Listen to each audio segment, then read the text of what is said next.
Alright, how's it going? I hope everyone's having a great 2023 so far. I wanted to go over my top 10 Transformers of 2022. Now this will include official, licensed third party, unlicensed third party, and knockoff figures, so there's not going to be just official stuff. So if that bugs you, well, get over it. This also will be including figures that I bought this year, so if there's something that came out a different year, I'm still going to count it as this year since I didn't get it until 2022. And I'll be including a fairly big list of runner-up figures just because 2022 had a lot of stuff that I really enjoyed and things that I at least want to mention. Starting off, I want to briefly touch on my worst figure of 2022, which, if you saw one of my shorts a few months back, is the Toy World Knight Orion, aka Age of Extinction / The Last Knight Optimus Prime. This figure sucks, so there's just no way around it. I love complicated transformations, but this thing is just nuts and the tolerances are way off. So frustrating. I wanted to throw this thing against a wall. The proportions are weird. About the only positives that I have for it is that the paint is very nice. I will give that. The paint looks great. He's very detailed, and I really dig the base that the sword goes into. That looks pretty cool. If you've ever been curious about this figure like I was, don't do it. I beg you. Now we're getting into the runner-up list, and this isn't in a specific order. It's just going to be me sort of listing off just whatever. And we're going to start off with the Transformers Legacy Voyager G-Axis. G-Axis is a genuinely great figure. The only thing I can really think of that's an issue right off the top of my head is the sort of block that's just kind of on the bottom of the jet mode. But with this being a Cybertronian jet, that's not too big a deal for me, I guess, because otherwise the jet mode is very cool. The robot mode is great, poses well, looks fantastic. I think the engineering on him is pretty good. Overall, a very good figure of a fairly obscure character. Next up is the Studio Series Last Knight Hot Rod, and this guy is fantastic. Engineering's great, Lamborghini mode is great, robot mode's great, although my big issue with him is that I find the chest and head proportions to be a little off, because if you look at the design in the movie and compare it to the figure, it kind of looks like the head needs to sit up higher. It just seems like his head's too low or that his neck is just really like lurched forward. But I can look past that because this is a genuinely great figure and it's possibly the best figure of this design. The DX9 Unique Toys Lahire is great, but man, for the size and with everything this guy is doing, he comes pretty damn close.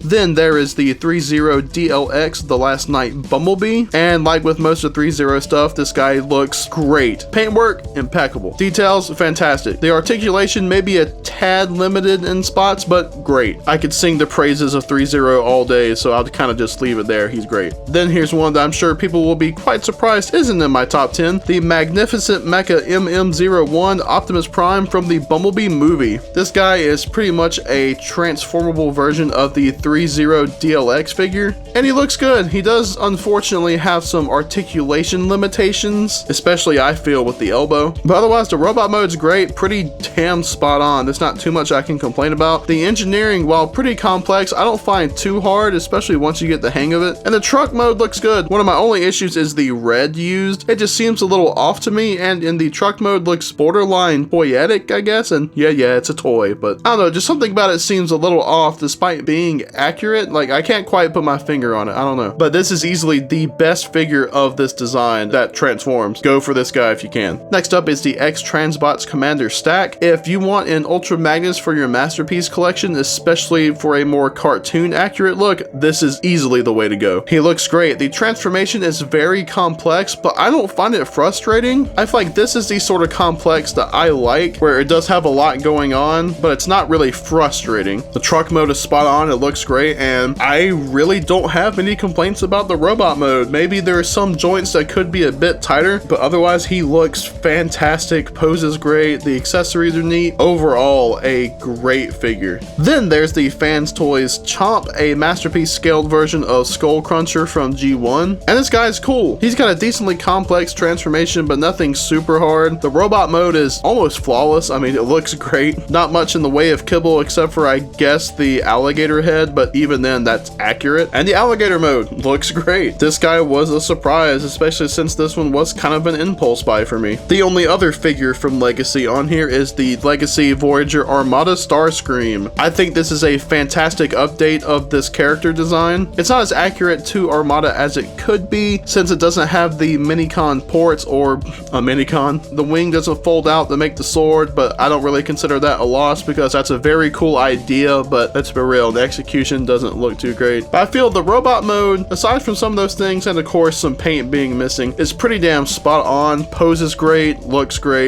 I think really nails the character design. Jet mode looks good. It's kind of just Starscream folded up into a jet shape, but I mean, it's kind of what he was in Armada, so it's whatever. I really dig the null laser cannons. They look great. Just overall, this is a fantastic update to one of Starscream's best designs. Up next is the Black Mamba oversized knockoff of MPM Ironhide. This fixes some of the bigger issues with the MPM Ironhide mold. It actually gives the shoulders a good connection so that they're not flopping around, and fixes some of the kibble placement on the back of the shoulders, and adds some pretty fantastic LEDs in both of the cannons and the eyes, and they look great. And then it cleans up some of the kibble in the back of the truck mode. If you need an MPM Ironhide, especially for the more correct and accurate scale of the oversized and some third-party stuff, this is the way to go. Although, man, can we get that Black Apple one day? I'm still holding out hope. Next up is Studio Series Voyager Galvatron. This guy definitely has some flaws. The chest is pretty rectangular, arms can look a bit scrawny, and of course the feet in the truck mode. But to be completely honest, all of these things don't really bug me. Mostly because this figure is based on a borderline impossible design with an impossible transformation in the movie, and it's at a mainline Voyager scale and budget, and it manages to pull it off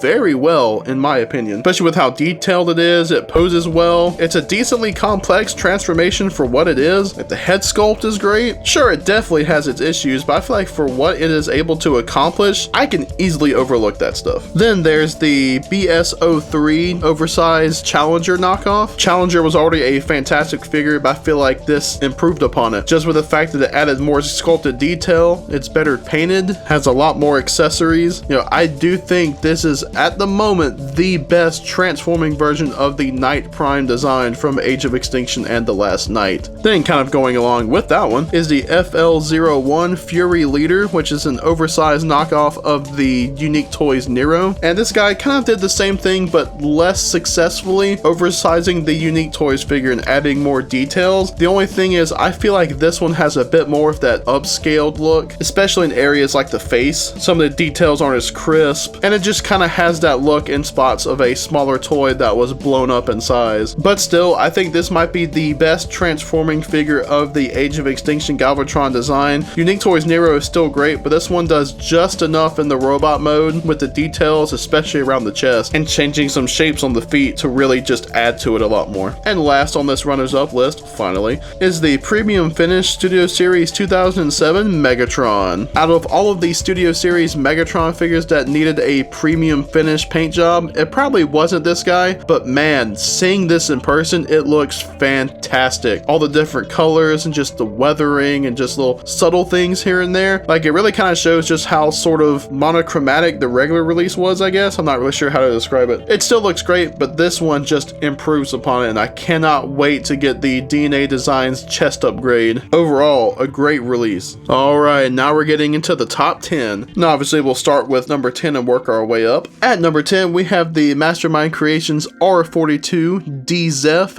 aka Deathsaurus from IDW. Now, while talking about this guy, I'm just gonna call him Deathsaurus because I hate the name Deathsaurus. It just sounds dumb to me. And this one looked pretty cool. I dig the IDW design despite also liking the G1 design of the character. It's one I randomly decided to jump on, and man, am I glad I did, because this figure is absolutely fantastic. A lot bigger than I expected. He's quite chunky and has a good bit of heft to him, and he just feels very solid. Mastermind Creations figures are always great in that regard. Has a lot of very cool accessories. The weapons are neat. You know, I think he's very imposing in robot mode. My only real issue with the robot mode is just I feel like his hands look gigantic. The transformation isn't too bad. I find some of the stuff, especially when you're pulling the head of the, I guess, beast mode out of the chest, is a little odd, and some things hit each other. It's a bit annoying. Yeah, then you get his weird sort of kaiju mode thing. I'm never quite sure what to call it, but it looks good. There were some figures that I I wanted to put over this guy on the top 10, but it wouldn't have felt right for me to not include him just because of how much of a surprise it genuinely was for me. This is a great figure. Next up at number 9 is the Metagate Haiku, aka Drift from Age of Extinction. And this guy's pretty awesome. He has some limitations, especially in the robot mode. His face design is actually based off of the face design from the Last Night. That's something I can overlook, but it does kind of bug me a little bit just because it's not fully accurate to the Age of Extinction design now. But otherwise, the robot mode is pretty dead on.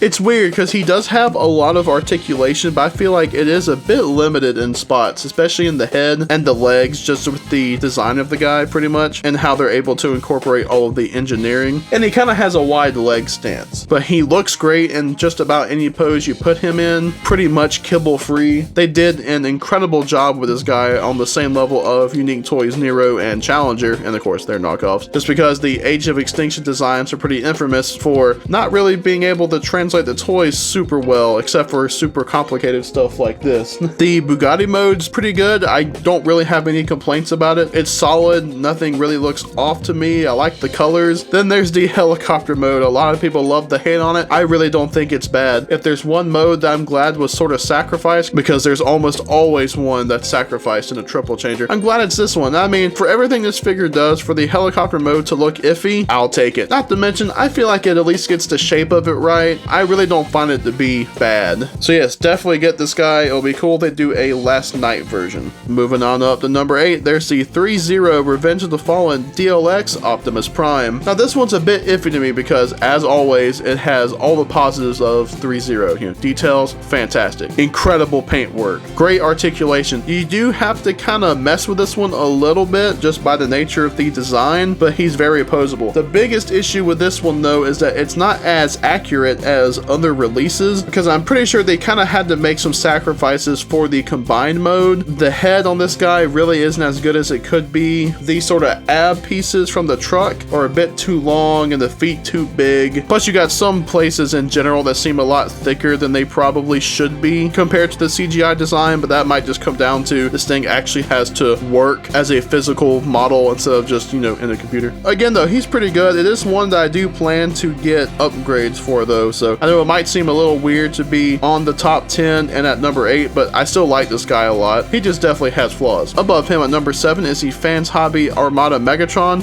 Tyranno, whatever. It's Armada Megatron. Definitely their take on it because it's not as accurate to the actual Armada Megatron design, which is the same thing that happened with their Naval Commander Armada Optimus figure. But I love this guy. Armada Megatron's one of my favorite designs and versions of the character, and this guy is pretty cool. I'm a bit iffy on the design of the face and find it to be a bit small with the head, and some of the proportions can be a little iffy, but it doesn't really get in the way of this being a great figure and a pretty cool take on this design. He poses very well. Overall, the robot mode is great. You know, the tank mode is very cool. I like it a lot. And I love the gimmick of when you turn the one little bit, it shoots the turret and it lights up and it, you know, recoils and stuff. That looks pretty cool. Definitely a very cool figure. At number 6, this one might be a bit of a cheat since it is technically 5 figures, is the Mastermind Creations Assaultus, aka G1 Bruticus. I like all of the individual members, and man, that combined form is beautiful. It looks great. It has some stability issues with standing, but I've been able to get around it, and it poses great, looks great. I love the light up eyes. You know, this might be my favorite Bruticus figure out there. It just looks great, feels great, it's awesome. At number 5 is the Transarts Tyrannosaurus, aka Transmetal 1 Beast Wars Megatron. This is a great design for Beast Wars Megatron, and this figure I think nails it. Of course, there have been some issues with some breakages here and there and paint scuffs on the feet. I've been kind of lucky in that regard though. Hopefully that continues. But I think the robot mode is pretty damn awesome. Nails the look, does everything it needs to, poses pretty well. Not too much I can say about it. It's just very cool, very playable too. I do like that. Transformation's not too bad, pretty straightforward for the most part. Then the Tyrannosaur mode looks great. I really don't have an issue with really anything here. Like, it looks great, poses pretty well for what it is. It's a good size. I don't know, it's a great beast mode. Overall, a very solid take, and now, depending on if you have the third-party figure of Transmetal 2 Megatron, you can have all 3 of Beast Wars Megatron's designs in Masterpiece scale, which is pretty damn cool.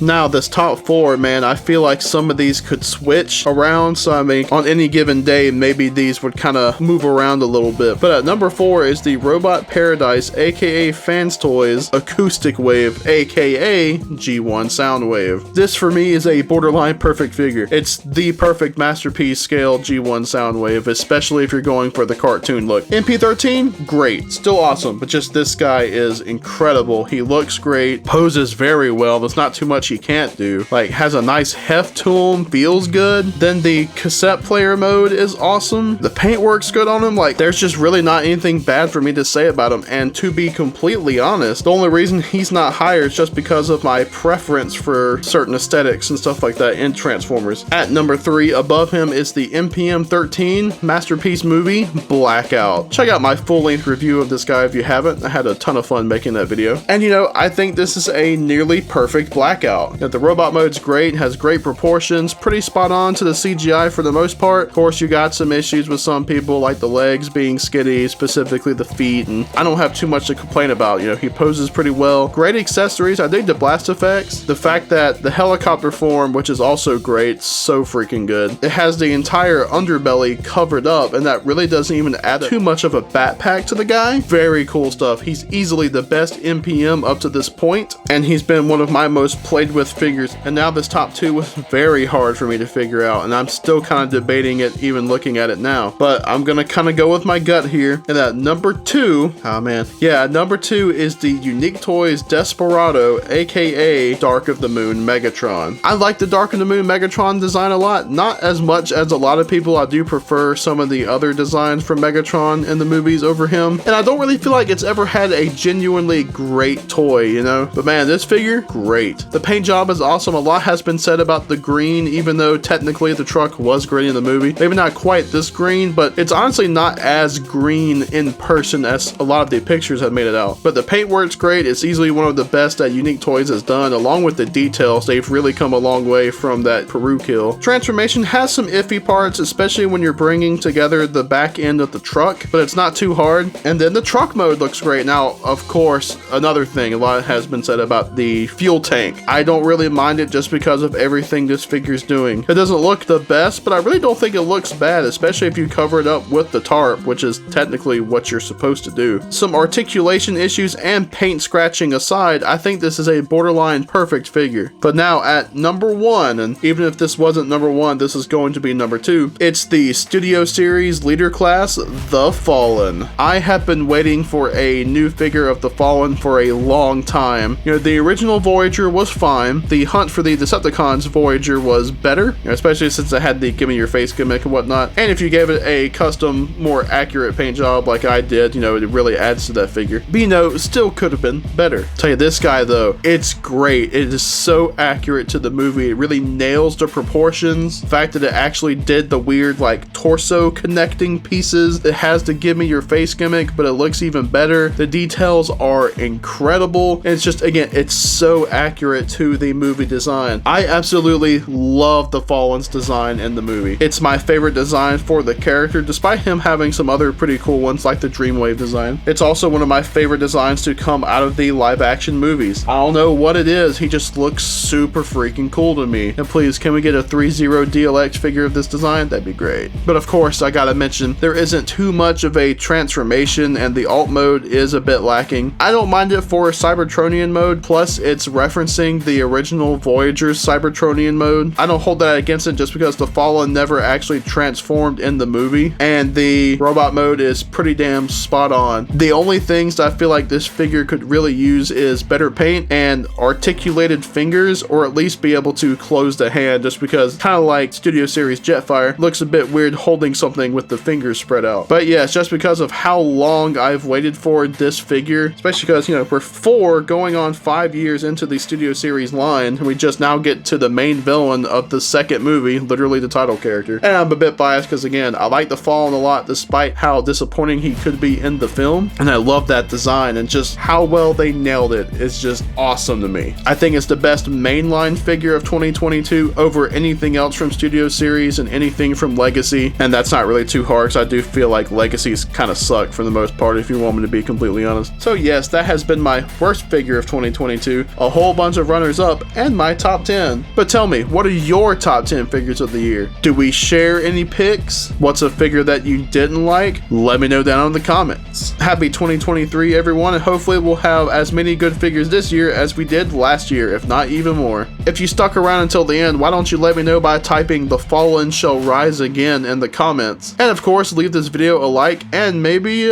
even subscribe. That'd be pretty great. As always, I want to give a big thanks to everyone for watching. Have a good one, everyone.